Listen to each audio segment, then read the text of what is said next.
जो 3 कानून बनाए इसके बारे में क्या कहना है आपका? ये देश और दुनिया कोरोना काल झेल रही थी। भारतवर्ष की सरकार ने किसानों से कुठाराघात किया, 3 काले कानून बनाए जिनकी वजह से मंडियां खत्म हो जाएंगी, न्यूनतम समर्थन मूल्य नहीं रहेगा, काला बाजारी होगी और गरीबों के राशन पे डाका डलेगा। इस मामले को लेकर के देश के किसान आंदोलित हैं। वहीं पर देश की जनता पे बड़ी महंगाई की मार पड़ी है और पेट्रोल डीजल निरंतर बढ़ रहा है, रसोई गैस के दाम निरंतर बढ़ रहे हैं। वहीं पे जहां महंगाई आसमान को छू रही है और पेट्रोलियम और डीजल के रेट और रसोई गैस नियंत्रण से बाहर हो रहा है, सरकार हरियाणा प्रदेश की विशेषकर कानून के मुद्दे पे, कानून व्यवस्था के मुद्दे पे फैल रही है। जहां हर रोज़ गोलीकांड होते हैं, कत्ल होते हैं, मर्डर होते हैं, लूटपाट होती है, आगजनी होती है, हत्याएं हो रही हैं और सरकार हाथ पे हाथ धर के बैठी है। जहां हरियाणा प्रदेश में निरंतर अपराध का ग्राफ बढ़ रहा है, वहीं कैथल ज़िले को ही देख लीजिए। कैथल ज़िले में कितने ही हत्याएं हुई, इन 1 महीने में कई हत्याएं हुई। जैसे एक स्कूल संचालक स्वर्गीय जयपाल का कत्ल हुआ, आज तक गुत्थी नहीं सुलझी। और इसी प्रकार बट्टा गांव का आपके सामने है कि पुलिस को इतला दे दी गई और कंप्लेंट कर दी गई, उसके बाद भी कोई गौर नहीं किया गया, बल्कि शिकायतकर्ताओं को ही धमकाया गया और वहाँ पे कत्ल हो गया। थे बनेड़ा में कत्ल हुआ।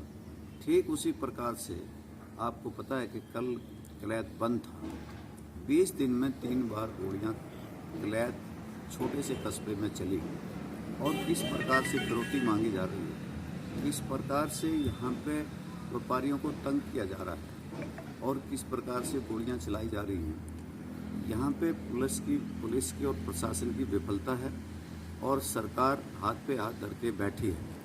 जहाँ जेलों से अपराधी फिरौती मांग रहे हैं, वहीं पे भ्रष्टाचार का बोलबाला है। यहाँ पे जहाँ कोरोना काल में रजिस्ट्री घोटाला हुआ, जहाँ धान घोटाला हुआ और वहीं पे शराब घोटाला हुआ, यही हरियाणा प्रदेश में PWD पे भी बहुत बड़े घोटाले हैं कि जिस प्रकार से टेंडर बांटे जा रहे हैं, उनमें भारी लूटपाट हो रही है।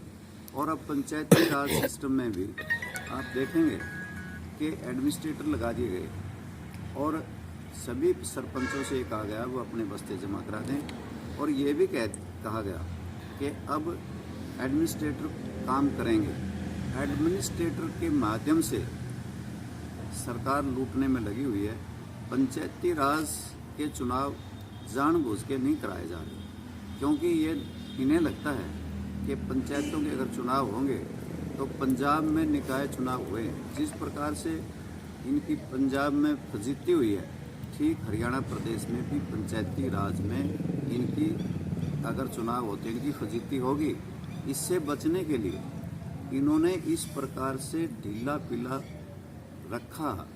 पील रखी, जिसकी वजह से चुनाव स्थगित रहें और पंचायती राज एक्ट के मुताबिक निर्धारित समय पर चुनाव होने चाहिए थे, परंतु जानबूझ करके इन पंचायतों को लूटने की साजिश रची जा रही है और लूटने की योजना है।